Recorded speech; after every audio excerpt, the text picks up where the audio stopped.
어떤 사람이 예수님께 나와서 질문을 던집니다. 선한 선생님, 제가 어떻게 해야 영생을 얻을 수 있습니까? 이 사람은 부자였습니다. 돈이 상당히 많은 부자였던 것 같아요. 그런데 부자였음에도 불구하고 이분이 갖고 있는 삶의 관심은 영생에 관한 것이었습니다. 영생이란 것이 뭡니까? 영원토록 산다는 거죠. 그 옛날에 진시황 혹은 또 에집트의 그 파라오들을 바라보면 다들 자기가 영원히 살 것처럼 생각하고 또 그 살 수 있는 방법을 찾기 위해서 힘쓰고 노력을 했는 바로 그런 것들을 저와 여러분들이 바라볼 수가 있습니다. 과연 어떻게 하면 내가 영생을 얻을 수 있을까? 결국 사람은 내가 살고 있는 이 땅에서 육을 갖고 살아가는 이 땅의 삶이 아니라 내 안에는 육이 아닌 영혼이 있다는 것을 사람들이 인식하고 있다는 것입니다. 내가 아무리 잘 먹어도 80년이고 못 먹어도 80년인데 조금 일찍 죽을 수 있고 그리고 조금 더 살 수도 있다는 거예요. 그러나 이것이 내 생의 끝이 아니라 내게 주어진 삶의 끝이 아니라 이후의 삶이 있다는 거예요. 이 부자 청년은 하나님 앞에 정말 이 문제에 대한 답을 얻고 싶었던 겁니다. 그래서 예수님한테 와가지고 예수님, 제가 어떻게 하면 영생을 얻겠습니까? 저는 영원히 살고 싶습니다. 제가 언젠가는 이 몸이 흙으로 돌아가는 거 저 잘 알고 있습니다. 그렇지만 이 몸이 흙으로 돌아가지만 내 속에 있는 영혼은 흙으로 돌아가는 것이 아니지 않습니까? 제 속에 있는 이 영혼이 살 수 있는 그 방법을 저에게 가르쳐 주세요라고 묻고 있는 것이었습니다. 그럴 때에 예수님께서 이 청년에게 말씀하시기를, 네가 계명을 안 하니 살인하지 말라, 간음하지 말라, 도적질하지 말라, 거짓 증거하지 말라, 속여 취하지 말라, 너의 부모를 공경하라. 이 말씀을 지키면 너는 영생을 얻을 수 있다, 이렇게 말씀을 했습니다. 자, 그렇다면 여러분들은 영생의 조건에 대해서 생각을 해봐야 될 것입니다. 성경은 이 땅에 모든 사람이 죄를 범하였음에 하나님의 영광에 이르지 못하였다 그랬습니다. 또 에베소서 2장 1절에는 죄와 허물로 죽었던 우리들을 살리셨다라고 주님은 말씀하셨습니다. 그러니까 우리는 이미 죽었던 자였습니다. 육이 죽은 것이 아니라 우리 속에 있는 영혼이 죽었던 자였는데 그 무엇 때문에 죽었느냐? 죄와 허물 때문에 죽었다는 것입니다. 그런데 죄와 허물 때문에 죽은 우리를 예수님이 오셔서 그 보배로운 피를 우리를 위하여 흘려주심으로 내가 가야 될 지옥, 내가 받아야 될 수치와 모욕과 고통을 예수님이 친히 담당하시고 이제 나를 믿는 자마다 영생을 얻게 될 것이라고 우리에게 말씀하셨습니다. 그래서 여러분들은 다 예수님을 믿고 영생의 길로 들어온 것입니다. 그런데 여러분들이 예수님을 믿는다는 것이 과연 무엇인가에 대한 질문에 대한 답이 바로 오늘 이 말씀이라는 겁니다. 내가 예수님을 믿는다라면 내 속에는 과연 어떠한 모습이 나와야 되겠느냐는 거죠.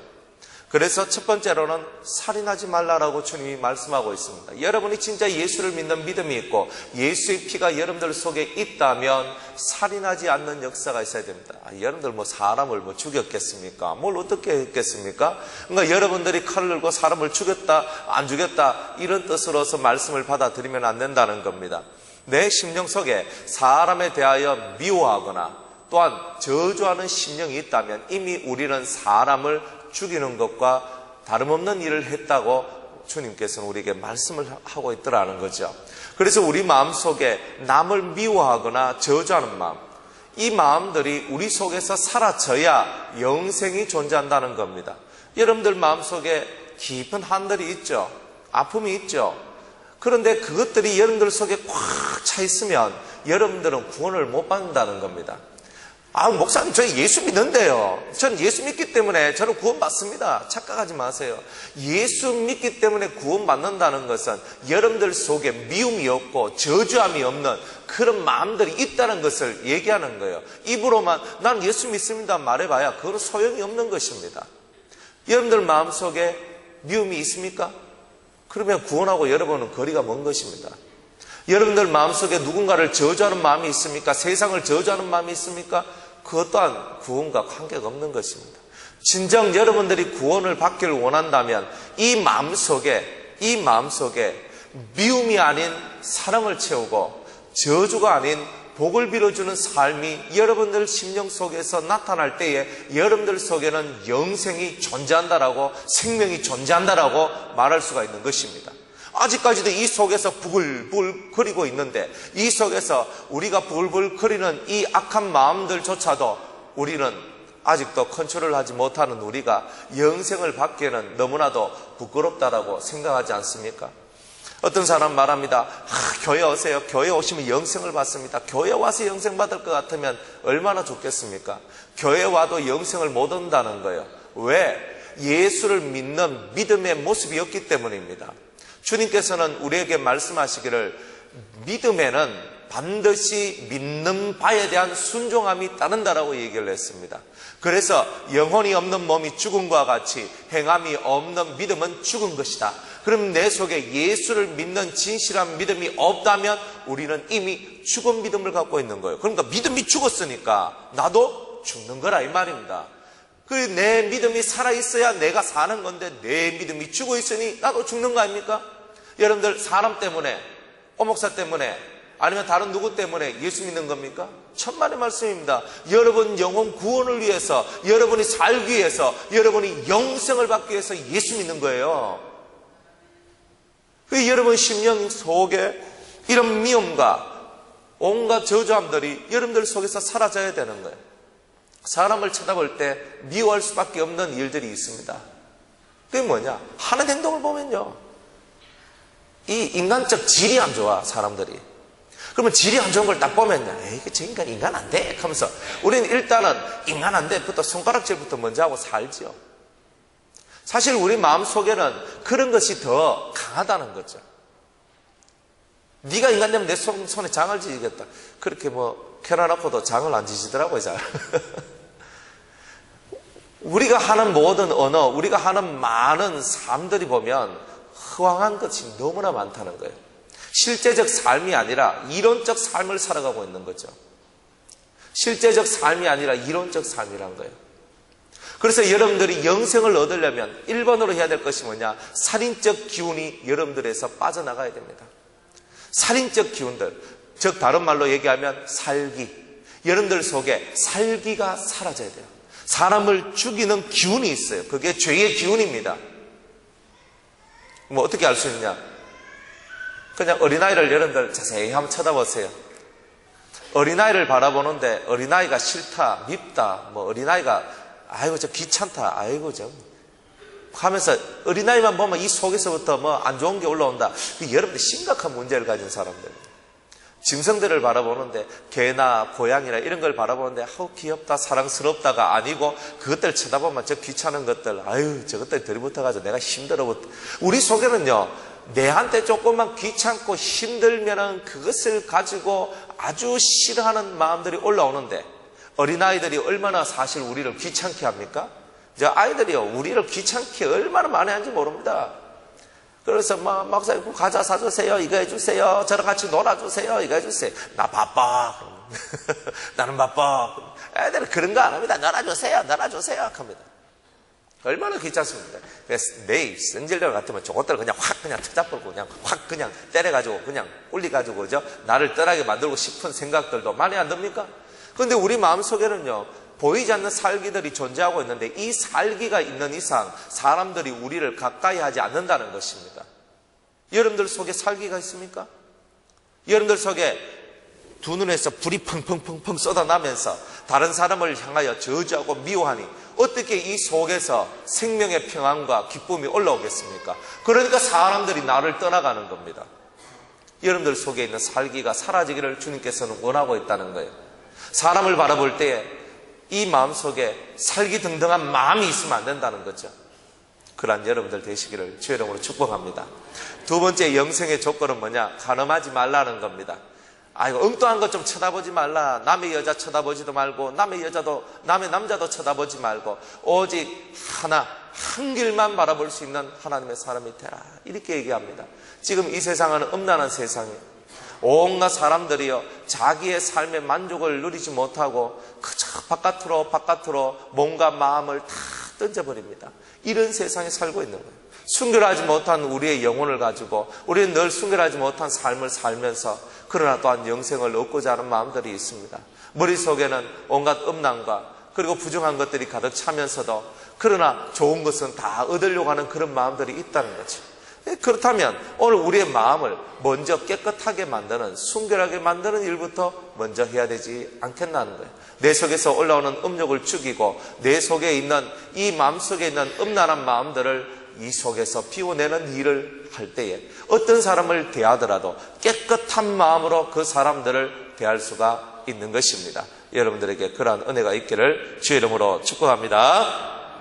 세 번째 영생의 조건이 뭐냐? 도적질하지 말라는 겁니다. 여러분들 예수 안 믿기 때문에 이런 얘기를 하는 게 아닙니다.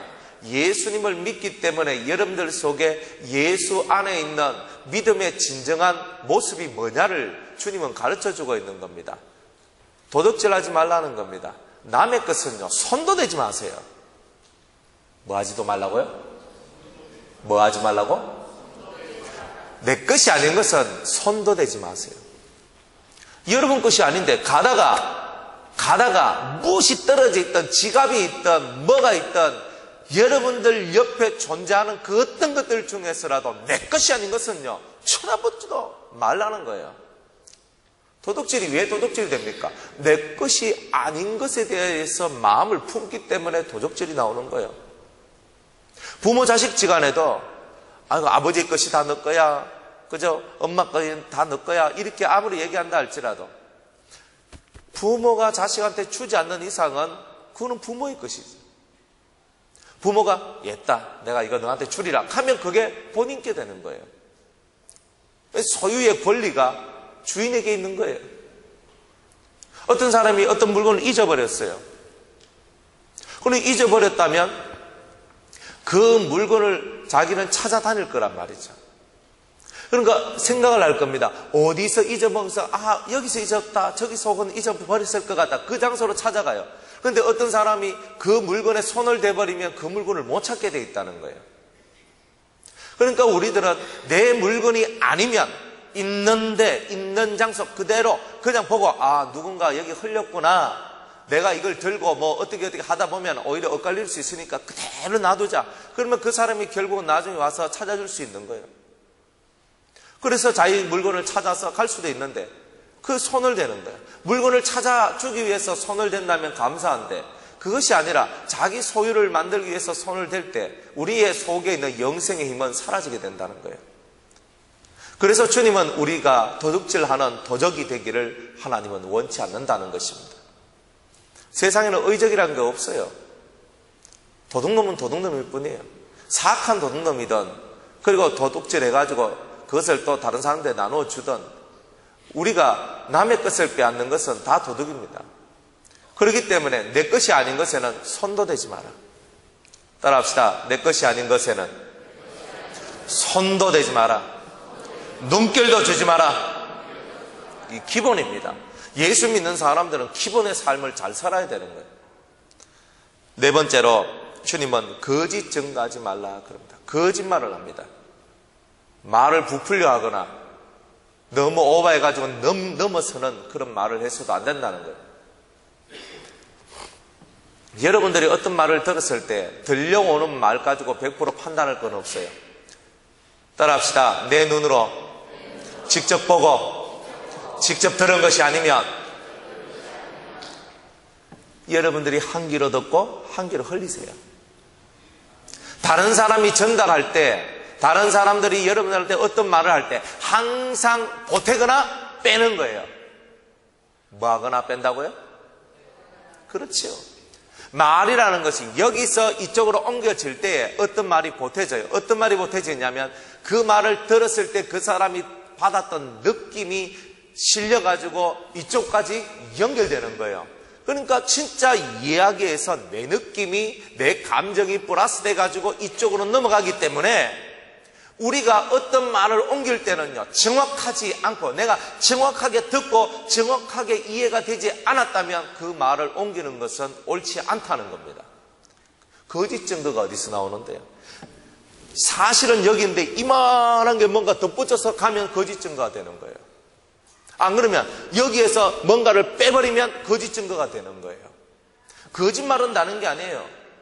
거짓의 세계는 붙이거나 뺄 때 생겨나는 거예요.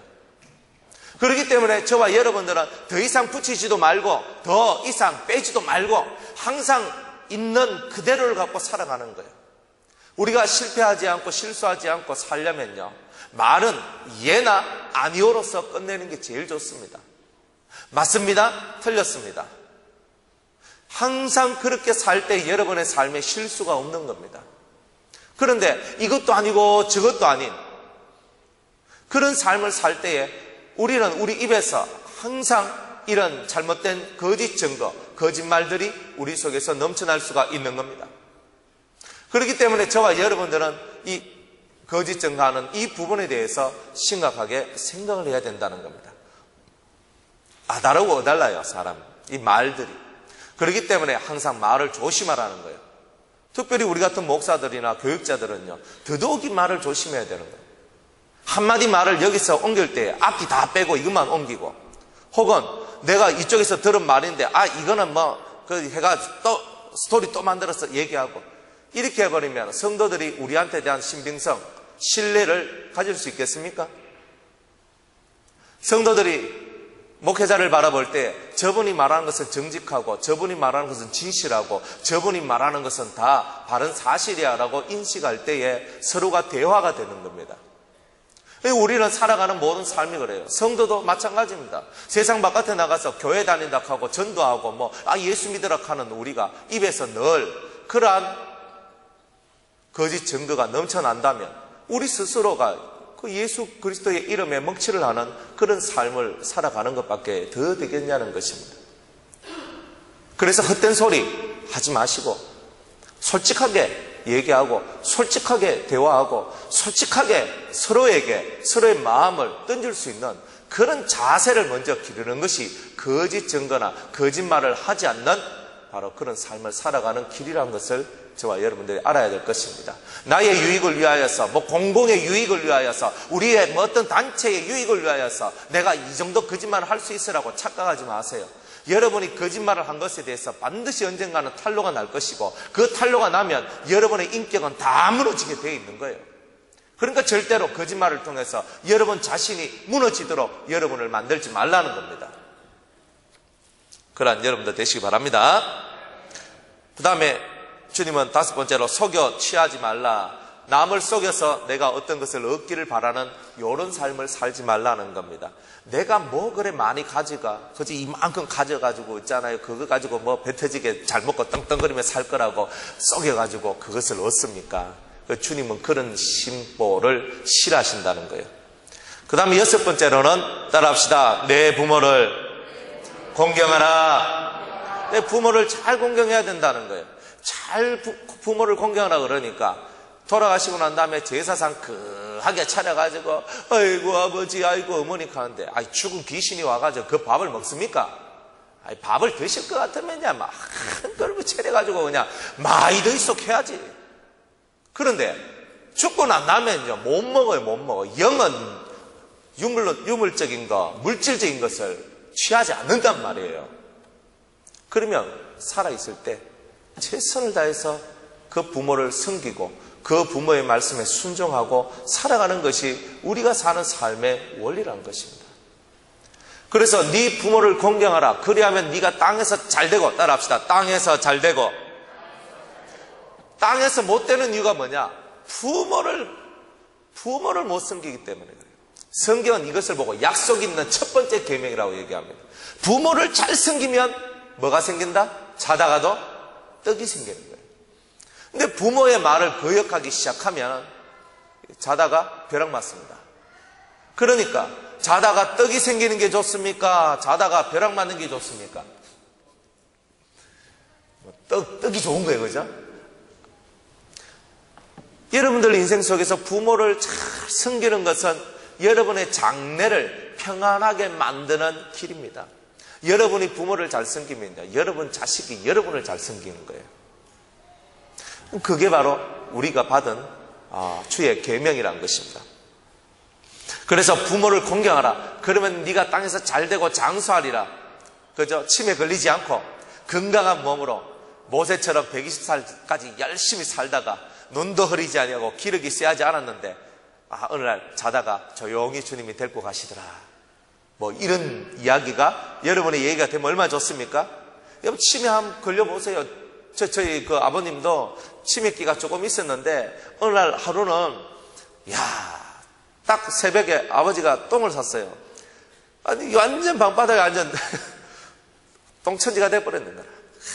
그래가지고 이불 꺼내가지고 집사람 그 똥을 치우고 락스 가지고 막 묻대가지고요 벽하고 밑에 이가고 막 해가지고 그러면 락스 냄새 똥 냄새가 둘이 막 해가지고요 막 그래 있었거든요. 이야 그게 보통 그 힘든 일이겠어요.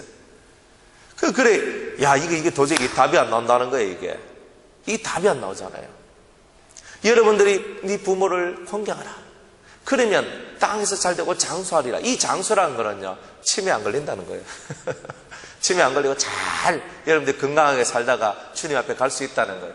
예수를 믿는 사람들이 부모를 잘 섬기면 여러분들이 복을 받습니다. 요즘에는요 다들 그 부모를 섬기는 데 있어서 힘이 든다고 다들 좀 그러면 요양원에다가 다 그냥 처박아 놓고 부모를 돈으로 다 섬기는 거예요. 사실 이 심령 속에 부모는 그 자식의 뜨거운 사랑 안에서 살기를 원하는데 나이가 들면 그 자식의 사랑 안에 살기를 원하는 거예요. 근데 요즘에는 자식들이 부모를 모십니까? 자식들이 부모를 안 모셔요. 자기 마음대로 살고 돈 필요하면 달라 그러고 또 자기 마음대로 살고 그러다가 1년에 한 번 찾아와가지고 용돈이나 10만 원 20만 원 주고 끝이지. 그렇게 살면서도 나는 할 일 다 했다. 난 장남으로 살 일 다 했다. 난 장녀로 살 일 다 했다. 난 자식으로 살 일 다 했다 그럽니다. 웃기는 소리 하고 있다 그럽니다. 웃기는 소리 하고 있는 거예요 그게. 자기 합리화시키는 거. 그래놓고 무슨 복을 받겠어요. 그러니까 하나님 앞에서 이 성경대로 있는 대로만 한번 살아보라 이 말이에요.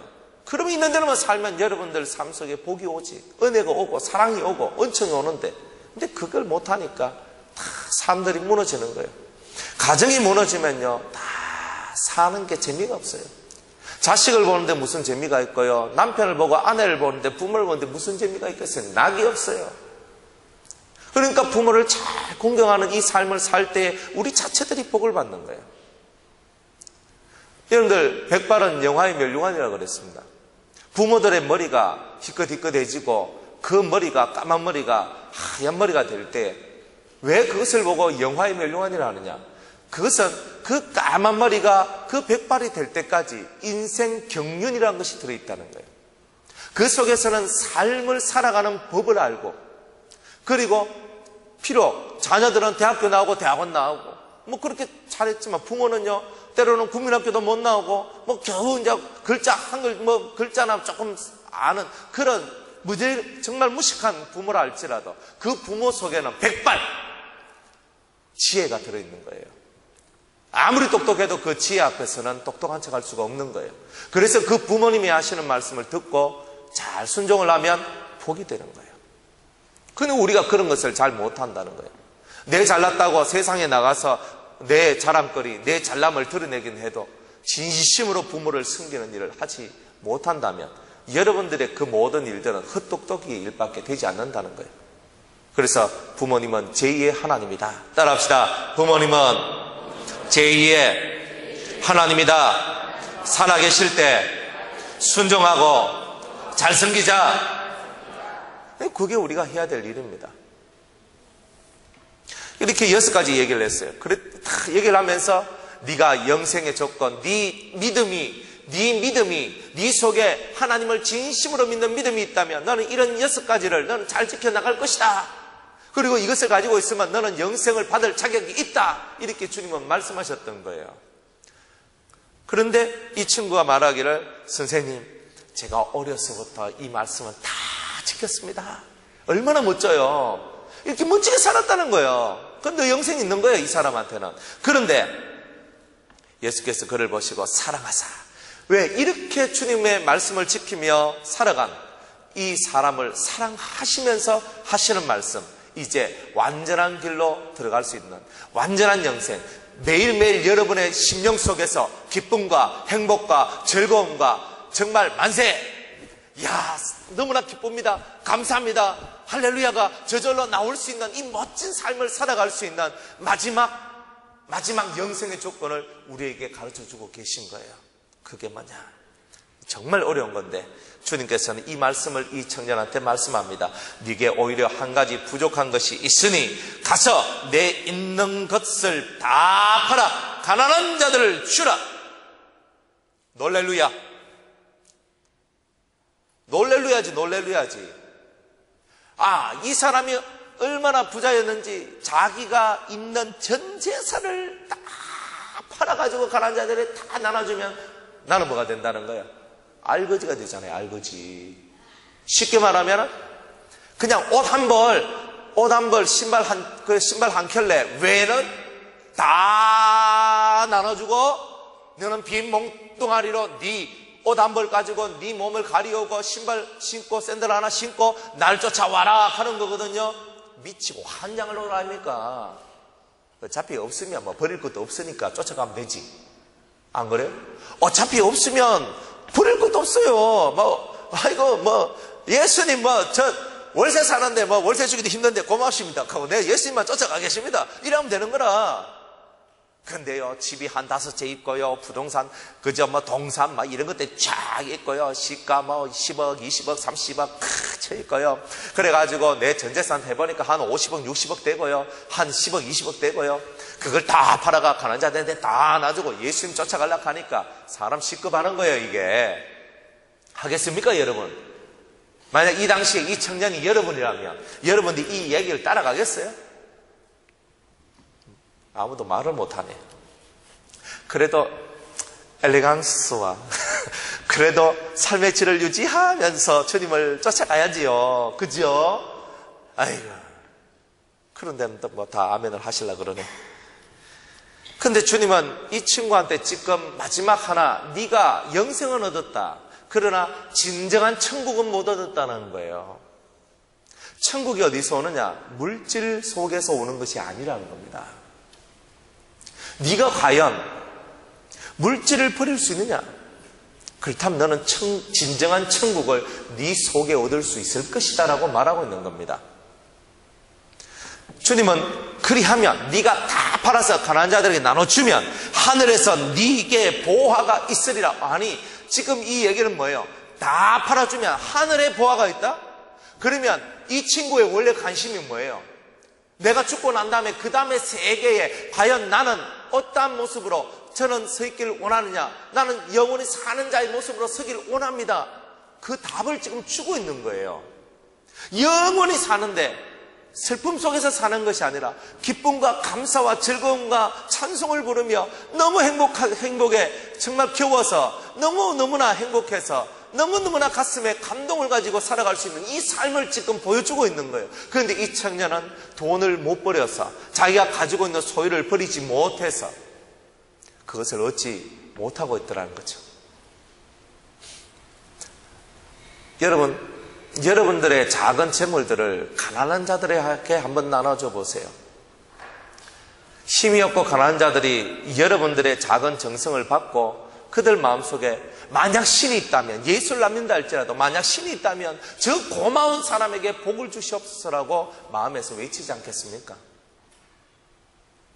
그 가난한 사람들이 밥 한 끼 먹기가 힘들어서 움직이기가 힘든 그 사람들한테 여러분들이 잠깐의 도움을 주더라도 만약 신이 계시다면 저 착하고 저 아름다운 삶을 살아가는 분들에게 복을 주시옵소서.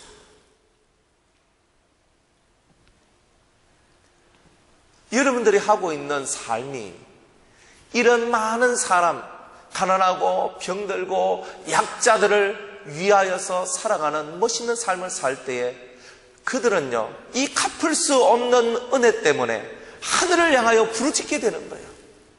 만약 저분이 믿는 하나님이 계시다면 저분에게 복을 주세요. 저분은 자기를 돌아보지 않고 자기의 삶을 돌아보지 않고 우리같이 미천하고 천한 인생들을 돌아봅니다. 자기 가족을 먹이는 것보다 우리를 먹이기를 더 좋아하고 자기의 기쁨을 위해서 살기보다는 우리의 기쁨을 위해서 사는 저분은 하늘이 내린 분이 아닙니까? 그러면서 이 가슴 속에 있는 기도가 올라오는 거예요. 그 기도가 하늘로 올라가니 하나님께서 그 기도를 받으시고 흠령하시고 영광을 받으시고, 그리고 그렇게 한 그 사람에게 영생만 주시겠습니까? 이 세상에서 사랑받고 존경받으며 많은 사람들을 리드해 나갈 수 있는 진정한 지도자로서의 삶을 살아갈 수 있도록 만들어 주신다는 거예요. 그 말에서 나온 한마디가 생명이 되어서 다른 사람들의 마음을 감동시켜주고, 맞다, 내가 이렇게 살아야 되겠다, 맞다, 내가 이렇게 믿어야 되겠다, 맞다, 이렇게 사는 것이 옳은 삶이지, 이런 세상이 될 수 있도록, 내 주위에 있는 사람들이 그렇게 될 수 있도록 만들어낼 수 있는 그 삶이 여기에 있다는 거예요. 영생이 뭐가 영생인가? 내 이름이, 나의 이름이 여러분들 속에 영원토록 지워지지 않는 이름이 되었다면 저는 이미 영생하고 있는 겁니다. 그런데 잊혀진 이름이라면 여러분들은 영생이 아니죠. 하나님 머리에 여러분의 이름이 영원토록 기록되어져 있다면 여러분은 이미 영생을 얻은 거예요. 그런데 하나님 머릿속에 존재감이 없는 우리라면 안 되는 거예요. 돈을 위해서 일하십니까? 돈을 위해서 목회합니까? 돈을 위해서 사업을 합니까? 돈을 위해서 직장을 다닙니까? 그것은 우선순위가 그거는 틀린 거예요. 여러분들이 영생을 위하여서 여러분들의 삶을 살아야 된다는 거죠. 그래서 너의 모든 것을 다 팔아서 다 나눠주고 빈 몸뚱아리에 대해서 나를 쫓으라. 이 부자 청년이 심각한 걸 슬프게 머리야 갑니다. 영생 얻을 방법을 가르쳐 달라고 했는데 그 가르쳐 준 그 방법을 실천하려니까 이제껏 자기가 누려왔던 삶을 버려야 된다는 거예요. 내가 이제껏 누려왔던 삶을 버려야 되는 거예요. 버릴 수 있습니까? 버릴 수 있느냐는 거죠. 이 문제에 봉착한 거예요. 이제껏 네가 누렸던 삶의 기쁨과 즐거움과 행복을 너는 버릴 수 있느냐? 이때까지 대우받고 존경받으며 사람들 속에서 부자로서 떵떵거리며 살아왔던 그 모든 삶을 버릴 수 있느냐? 앞으로 살아가야 될 비참하고 앞으로 살아가야 될 인생의 그 많은 어려움들, 돈이 없어서 겪을 서러움과 아픔들을 너는 겪어 나갈 수 있느냐? 그것을 이길 수 있다면 너는 진짜 내 제자가 된 것이다 라고 주님은 말씀하고 있는 거죠. 우리는 부함에도 처할 줄 알고 그리고 비천함에도 처할 줄 아는 인생이 되어야 됩니다. 많은 돈을 가진다고 행복한 것이 아니고 또 돈이 없다 그래서 우리가 불행한 것도 아닌 것입니다. 우리 속에 영생의 조건들이 채워져 있으면 이 속에 진정한 행복들이 올라오는 겁니다. 행복은 저 멀리 있는 게 아니죠. 네잎클로바 쫓으러 그렇게 다니지 마세요. 네잎클로바의 뜻이 행운이라잖아요. 운을 쫓아가는 거야. 야, 이 가만 이번에 막 운빨 날리면 이번에 막 큰 돈 벌 거야. 이번에 이 사업을 하면 운이 생기면 잘 될 거야. 여러분들 운을 향해서 달려나가는 사람이 얼마나 불쌍한 사람입니까? 운이 안 좋으면 왜 안 돼? 맨날 망하잖아요. 그러면. 그런데 네잎클로바는 잘 없는데 그거 찾으려고 막 돌아다니는데 늘 항상 우리 곁에 있는 네잎클로바는 행복이라는 뜻을 가지고 있대요. 행운을 쫓지 말고 행복을 쫓으래요. 행복은 멀리 있는 게 아니에요. 여러분들 삶 가장 가까운 곳에서 여러분의 마음이 무엇을 향하느냐에 따라서 하늘의 행복이 여러분들 속에 들어올 수 있고 아니면 그 행복이 여러분들 속에서 벗어날 수도 있는 겁니다. 말씀은 실천할 때에 생명이 드러나요. 그 생명이 빛이 되어서 세상을 환하게 만드는 것입니다. 내가 말씀 하나를 지키지 아니했을 때 그 말씀을 지키지 아니하기 때문에 내 안에 있는 생명력이 줄어드는 거예요. 빛이 약화되는 거예요. 그런데 환한 빛이 좋습니까? 희미한 빛이 좋습니까? 빛이면 환해야죠. 여러분 얼굴이 울그락 불그락 하면서 얼굴이 홍당무가 되어 있는 게 좋습니까? 아니면 여러분 얼굴이 진짜 환하게 빛이 비치는 밝음의 여러분의 모습이 되기를 원하십니까? 그렇다면 여러분 소유에 대해서 비우세요. 내 것이다 하지 마세요. 아, 이거 제 건데요 라고 하지 마세요. 이거는 내가 아니라 다른 누군가를 위해서 사용되어야 될 것처럼 생각을 하세요. 내 것이라 생각하지 말고 다른 사람을 위해서 사용되어야 될 것. 내가 번 돈도 내 것이라 생각하지 말고 주님을 위하여, 다른 이웃을 위하여 사용될 수 있는 것이라고 항상 믿고, 이것이 필요한 자가 있다면 이건 제가 강대상에서 제가 이걸 닦고 지금 이거 해야 되는데요, 이렇게 말하지 말고 지금 당장 이것이 필요한 그 누구가 있다면 그분에게 이것을 드릴 수 있는 마음이 곧 우리의 삶이라는 겁니다. 내 것을 비워서 다른 사람한테 주지 못하는 인생은요, 가짜배기 인생을 사는 겁니다. 내 돈 벌어서 집 사고 내가 이거 하고 이거 해가 내가 나중에 나는 떵떵거리면 나 살 거야. 천만에요. 여러분은 절대 떵떵거리며 못 삽니다. 왜? 벌써 돈을 벌 줄은 알지만 쓸 줄을 모르기 때문에요. 돈 많이 벌어놔도 쓸 줄 모르는 인생은요, 결국은 답이 없는 거예요. 그러니까 여러분들 돈을 버는 것 이상으로 이 돈을 어떻게 쓰는가, 재물을 버는 이상으로 이 재물을 어떻게 쓰는가를 여러분들은 깨우쳐야 되는 거예요. 이걸 못하면요, 천금만금 갖다 줘봤자 결국은 여러분의 인생에 손해만 되는 거예요. 수없이 돈 벌면 뭐합니까? 인생이 깨지는데. 그래서 돈이 아니라 내가 작은 돈이라 할지라도 적은 돈이라 할지라도 그 돈을 잘 쓸 수 있는 방법을 깨닫는 거예요. 그것을 깨달을 때 여러분의 인생은 아주 복이 있고 여러분들의 삶이 환하게 되는 그런 일들이 있게 될 것입니다. 그러면 정말 이 청년은요, 이것을 감당할 수 없어서 주님을 슬픈 마음으로 떠났습니다. 그런데요, 주님 옆에 있던 이 제자들은요, 이렇게 얘기합니다. 주님, 그렇다면 저희들은 정말 다 버리고 주님을 쫓았습니다. 우리는 다 모든 것을 버리고 주님을 쫓았습니다. 그런 우리에게는요, 과연 어떤 일이 있겠습니까? 라고 묻습니다. 그러니까 29절에 예수님께서 답을 주십니다. 내가 진실로 너희에게 이르노니 나와 및 복음을 위하여 집이나 형제나 자매나 어미나 아비나 자식이나 전토를 벌인 자는, 와, 버릴 것도 많죠.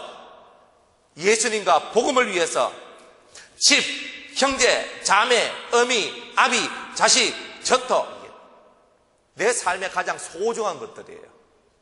내 삶 속에 가장 소중한 것들이라도 예수님과 이 복음을 위하여 이것을 버릴 줄 알면 30절에 금세에 있어서 지금 내가 살고 있는 이 삶에 있어서 집과 형제와 자매와 모친과 자식과 전토를 몇 배나 받대?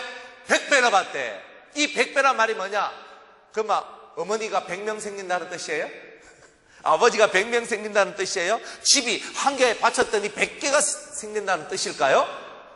여러분들 숫자 계산이 너무 빠르면 이제 골치 아픕니다. 100배나 생긴다는 것은요, 내가 살아가는 모든 삶 속에 하나님의 영광이 드러나고 아름다운 생명의 빛이 드러난다는 것을 얘기하고 있는 거예요. 따라합시다. 일은 술술 잘 풀리고 내 영혼 속에는 하나님의 영광이, 하나님의 빛이 충만해진다는 거예요. 아멘. 바로 우리가 살아가는 삶이 이렇게 돼야 되는 거예요. 100배 하니까 이제 계산하는 거예요. 100배다. 집 하나 받지만 집 100개, 내가 밭 하나 받지만 밭 100개 이렇게 하고 있어요. 그 머리 가지고는 하나님 앞에 은혜를 못 받는다는 거예요. 요셉이 어디로 가든지 하나님이 함께 하신 것처럼, 다윗이 어떤 전쟁 속에서든 승리했던 것처럼 100배의 축복은 언제나 이기고 언제나 함께 하셔서 종의 자리에 들어가도 형통을 하고 나라를 맡아서 일을 해도 형통한 자가 될 수 있는 그 복이 100배의 축복이라는 거예요. 하나님이 나와 함께 하시는 복, 그게 최고의 복 아닙니까? 하나님이 나와 함께 하시는데 내가 두려울 게 뭐인데요? 내가 앞으로 가도 하나님이 함께 하시고 뒤로 가도 하나님 함께 가시는데 내가 뭐가 세상에서 두려울 것이 뭐가 있겠습니까? 두려워하지 마세요. 무너지면 무너진 대로 살고 엎어지면 엎어진 대로 살 수 있는 거죠. 옛날에 우리가 다 처음부터 부자였습니까? 때로는 우리가 사는 게 형편없이 사는 것도 많았죠. 그렇지만 그런 것 아무것도 하지 않고 괜찮습니다. 초가상간도 저는 괜찮습니다. 저는 쓰러지는 그런 곳에서도 저는 살 수 있습니다. 주님이 저와 함께 하시면 됩니다. 이 마음만 갖고 있는 사람들은 하나님이 함께 하시는 복을 받을 수 있다는 거예요. 많이 벌려고 생각하지 말고, 많이 벌어서 빨리 부자 되고 빨리 집 사고 빨리 뭔가 하려고 생각하지 말고, 이 돈들을 하나님 앞에서 복음을 위하여서 진리를 위하여 어떻게 이것을 사용하여 이 땅을 행복하고 복된 세상으로 만들까? 주님께서 원하는 그 빛을 드러낼까? 이것을 고민하며 살아가는 것이 우리의 본분이라는 거예요. 그런데 백배나 때 무엇을 겸하여 받는가? 핍박을 겸하여 받아요. 왜? 버릴 때는 핍박이 오는 거예요. 내가 아비를 버리고 어미를 버리고 자식을 버리고 내 형제 자매를 버리고 내 집을 버리고 내 전터를 버릴 때 사람들이 다 나를 향하여 손가락질하며 비아냥거리면서 니 미친놈, 이 나쁜 놈 하면서 손가락질하기 시작하는 거예요. 왜? 그 속에 있는 진정한 하늘의 뜻을 일반 사람들이 이해를 하겠습니까? 못한다는 거예요. 저 옛날에 우리 작은 누나가 이거 짓고 난 다음에 우리 작은 누나, 막내 누나가 셋째 누나인데 왔어요. 와가지고 이렇게 크게 교회도 짓고 막 있으니까 역시 좋았는가 봐요. 그런데 우리 이거 누구 명의로 돼 있노? 이렇게 하는 거예요. 그래요. 교회 명의로 돼 있습니다. 그러니까 더 실망을 하면서 야야, 네가 좋은 일을 하는 것도 좋지만은 네 살 길은 마련해야 되는 거 아이가? 뭐냐면 니한테 재산이 있어야지. 니한테 재산이 있어야지. 그 재산 하나도 없이 그렇게 살면 되느냐? 근데 그렇게 다 얘기를 하시는 거예요. 그래서 제가 이렇게 얘기했어요.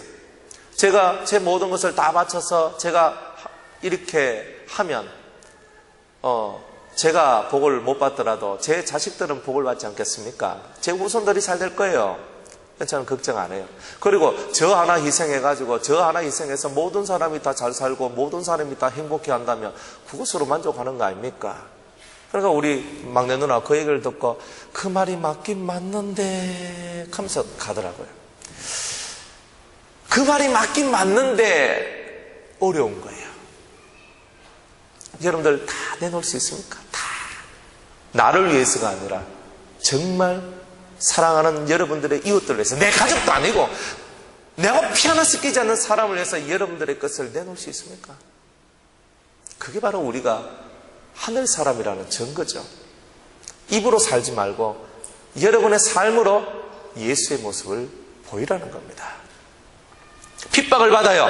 그렇지만 이 핍박이 잠시 잠깐 후에는 사라집니다. 왜? 그 사람의 뜻, 그 사람의 마음을 사람들이 존중하고 사랑하기 시작하기 때문에요. 잠시 잠깐 당하는 핍박 때문에 여러분들이 가지고 있는 의를 놓치지 마시기 바랍니다. 돈 한 푼 때문에 의를 놓치는 자가 되면 안 되는 거예요. 그래서 핍박을 겸하여 받고 내세에 영생을 받지 못할 사람이 한 명도 없다. 아멘. 주님 감사합니다. 저는 세상에 썩어질 것을 버렸는데 저는 하늘의 영광을 얻었습니다. 저는 세상에 썩어질 것을 가지고 영원한 생명을 샀습니다. 저는 그것으로 만족합니다. 그게 바로 신앙인이라는 거죠. 그러나 먼저 된 자로서는 나중되고 나중된 자가 먼저 된다. 이 도를요, 아무리 예수 일찍 믿어도 이 도를 깨닫지 못하면 나중된 자가 되고, 예수 믿은 지 얼마가 안 돼도 이 도를 깨달으면 먼저 된 자가 되는 거예요. 여러분의 삶은요, 이론이 아니라 실천. 예수님은 공상가, 몽상가가 아니라 실천가, 이론가가 아닌 거예요. 예수님은 실천하면서 보여주면서 따라오라, 나를 따르라 하니까 그 속에 들어있는 영광의 빛을 받은 자들이 다 그분을 쫓아가는 거죠. 우리가 바로 그렇게 살아야 우리의 삶이, 그리고 온 세상이 환하게 밝아지는 것입니다. 오늘 이 말씀을 통하여 여러분들 모든 것을 버릴 수 있는 심령의 준비를 하고 예수님처럼 멋진 인생을 살기를 주의 이름으로 축복합니다. 기도하겠습니다. 우리를 축복하옵소서. 생기를 부어주시고